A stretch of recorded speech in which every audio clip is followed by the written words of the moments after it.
in this culture, in this society, there's an assumption which shows up in how we talk about things. So that when somebody does something selfish or greedy, what do we say? We say, oh, that's just human nature. But there's an assumption in that about human nature.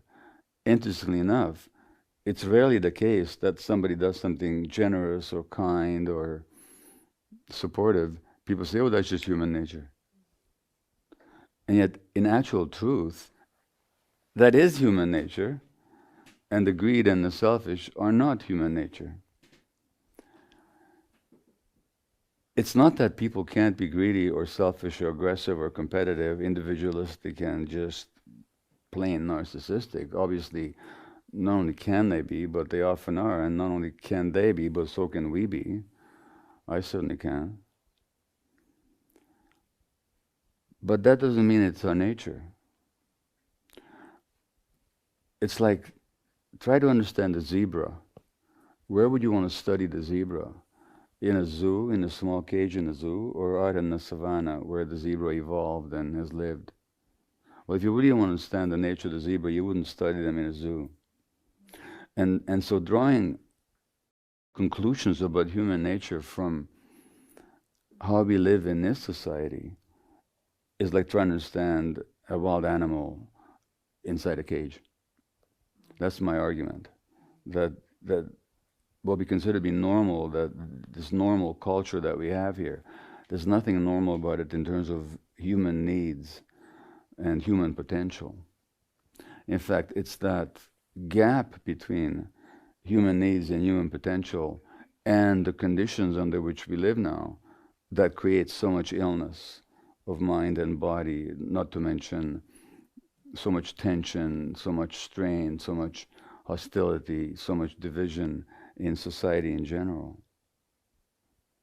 And so this commune concept actually relates to how human beings evolved. We evolved as communal creatures. We could not have evolved otherwise.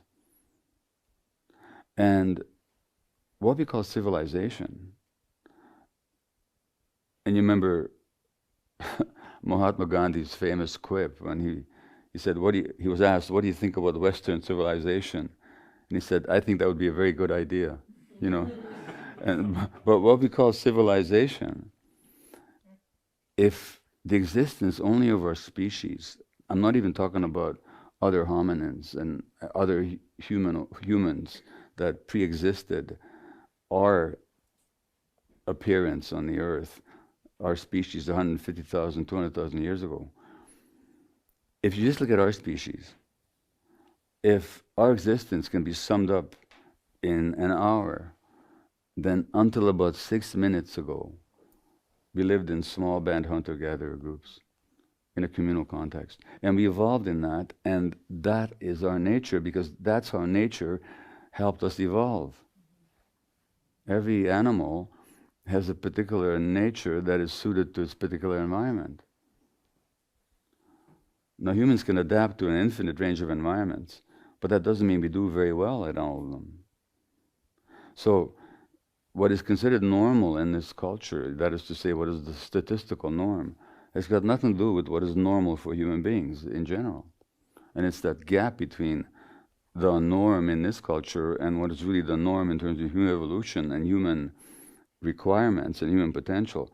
That is the source of so much dysfunction, whether on the mental, emotional, psychological, spiritual, physiological, or social, political levels.